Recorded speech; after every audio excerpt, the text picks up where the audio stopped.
Hi, and thank you for joining Miss Shawneen at Miss Shawnene's Caring Club. Today we're going to read a story, one of my favorite books. It's a three-part book, so today we're only going to do the first part, just part number 1.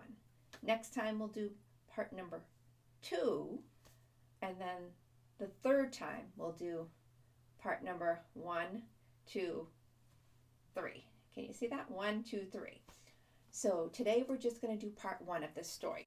The author of this story is Louise L. Hay and Dan Olmus, and she's one of my favorite authors. She even writes adult books that I get to read, which is pretty cool too. The illustrator of this book, that's the person who draws the pictures, is called the illustrator. And the illustrator of this book is J.J. Smith Moore. That's who drew the pictures of the story. That's called an illustrator. Part 1 of our story is Lulu and the Ant, a message of love. So, I can't wait to hear your thoughts on this book afterwards. I wonder what it's going to be about. We have a couple characters so far. We have Lulu, which is the name of the girl, and we have the ant as our other character. That's who the story is about. Let's hear what Lulu and the ant is all about. The Adventures of Lulu. Part 1, Lulu and the Ant, a message of love. Once, not long ago, in a town not much different from yours, there lived a little girl named Lulu. She had big blue eyes and curly blonde hair, which she liked to tie with a ribbon into the tiniest little ponytail on the back of her head. She lived in a big house with 2 windows on each side of the front door that made it look like a happy face, with the steps leading to the porch as the smile. There were many old trees in the yard. They protected the house and gave Lulu branches to climb on and supported an old tire to swing on. There was always something fun to do in Lulu's yard. Many times Lulu had to play by herself. She had a baby brother whose name was Barry, and he was so small that her parents were always taking care of him. Lulu didn't mind, really. She knew that someday Barry would be older and not need so much attention. Right now, he was just a baby and needed to be taken care of by her parents. Besides, she enjoyed playing by herself. There were so many interesting things to discover. On one lazy afternoon, Lulu lay in the front yard and watched the clouds drift by. She made a game of imagining that the clouds were actually a circus going by. She could see elephants and tigers and clowns, and even a beautiful woman on a flying trapeze. She was having the most wonderful time when suddenly she felt something crawling on her arm. She looked down, and there was an ant. Lulu smiled and said, "Oh, it's just a little ant." When the ant heard this, he became angry and crossed his tiny little arms across his chest and snapped, "Poof! Well, you're just a little girl." Lulu felt sorry for what she'd said and apologized. "I'm sorry, little ant. I didn't mean it to sound like that. I'm sure that you're a very important ant." "Oh, that's all right," he replied. "People always think we're all the same. I just get a little tired of hearing it. Whenever we go to people's picnics or are wandering through their homes, we always hear the same thing. Ants! People don't realize that we're all different, just like you are." Lulu liked the little ant. She leaned down closer and said, "You're a nice little ant. Tell me some more." The little ant was so happy to talk with a new friend. "Well,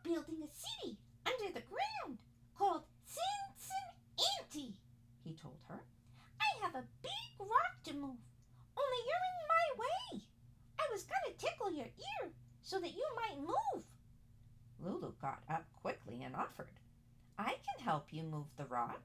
I'm very strong." The little ant was so pleased, he quickly crawled back to where he had left his rock and said, "Here it is. Can you lift this?" The rock was very, very small to Lulu. In fact, it was more like a large grain of sand. She carefully pinched the rock between her fingers and moved it to where he wanted it. The ant was so happy. "You would make a wonderful ant," he said. "Won't you come and live with me? Why, with you working with us, we'd have our city built in no time." Lulu smiled at the ant. "I'm afraid I wouldn't fit in your city. It's so much smaller than I am.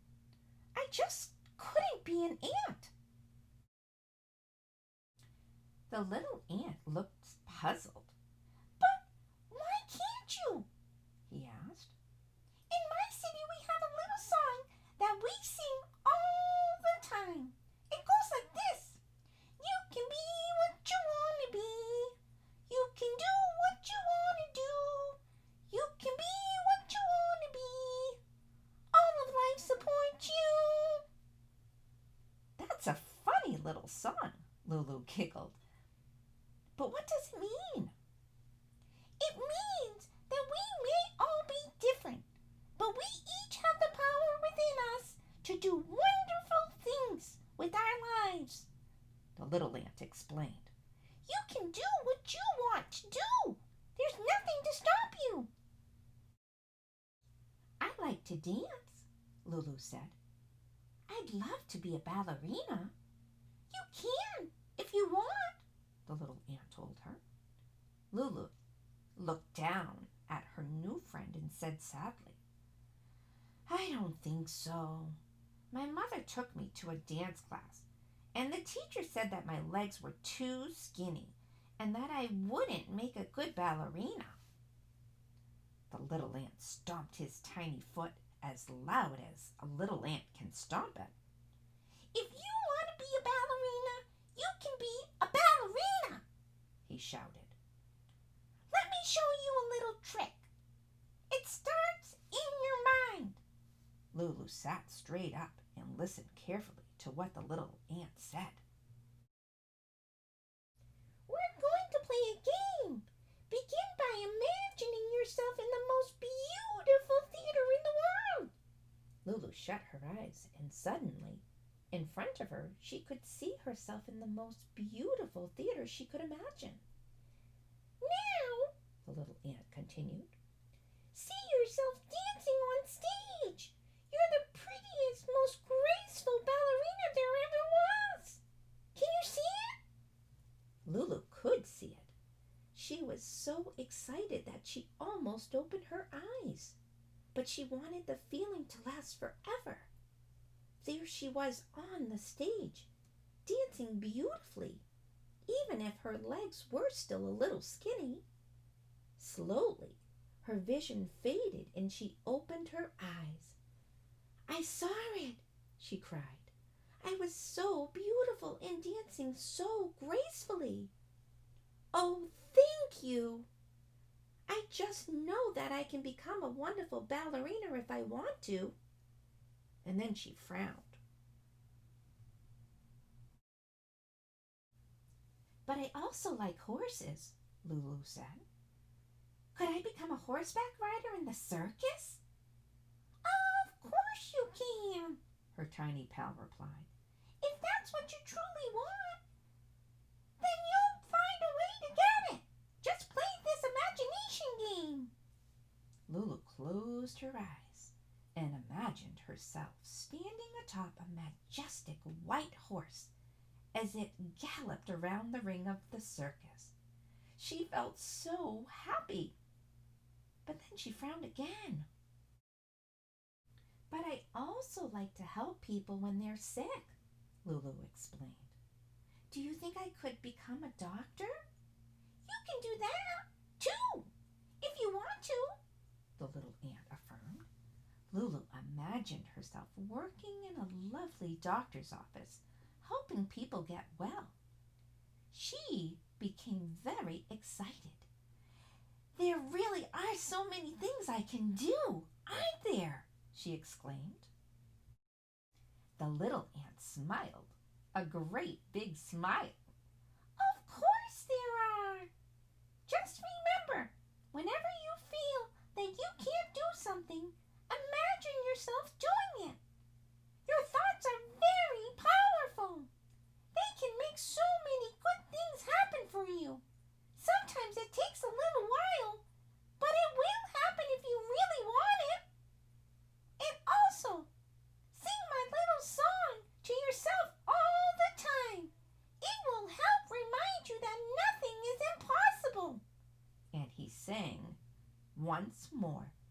You can be what you want to be. You can do what you want to do. You can be what you want to be. All of life supports you. Now I have to get back to work, the little ant said. Lulu smiled down at her new friend. Thank you for talking to me. I really had a wonderful time. Can we talk again? Of course we can, the little ant smiled. I'd invite you to dinner, but you wouldn't fit in my house. Perhaps we can have a picnic. We ants love people picnics. You can bring the food. That would be fun, Lulu agreed. And with that, the little ant scurried back into the little hole in the ground to get back to work. It had been a lovely afternoon. The warm breeze played with Lulu's hair, then raced through the leaves in the trees. In the distance, Lulu could hear her baby brother, Barry, making the gurgly sounds that only babies know how to make. Her mother came out to the front porch and called, Lulu, come in now. It's time for dinner. Lulu got up off the ground, dusted herself off, and happily headed toward the house while singing the song that the little ant had taught her. I can be what I want to be. I can do what I want to do. I can be what I want to be. All of life supports me. So that's the first part of our 3-part book of Lulu's Adventures. This again was Lulu and the Ant. I'm wondering if you've ever tried that. Have you ever closed your eyes and imagined what you're going to be when you grow up? Maybe you imagine yourself like Lulu being a ballerina. What do you want to be when you grow up? Do you want to be a firefighter? Do you want to be a doctor? Or maybe you want to be an artist or a plumber. Or maybe you might want to be a race car driver. What do you want to be when you grow up? You also could use this imagination in closing your eyes and imagining when you're thinking of other things. So sometimes I close my eyes and I imagine all the nice ways I can be kind to other people. I might picture myself giving someone a hug that's feeling sad, or I might picture myself saying kind words to someone. I might invite someone to play with me that may be by themselves and looking sad. I might hold the door open. There are lots of ways of using this imagination, of using this. Another name for using your imagination like that is called visualization, because you're picturing what you're wanting to do and what you're wanting to be. So you could also imagine what it would be like if you did well on a test. Maybe you want to be more focused at school. You can imagine what it would be like to be more focused. Maybe you would like to have your room cleaned. Maybe you could close your eyes and you can imagine where it is you want to place your stuffed animals in your room. You might imagine with your eyes closed where you want to put all your toys. And then when you open your eyes, you can do it.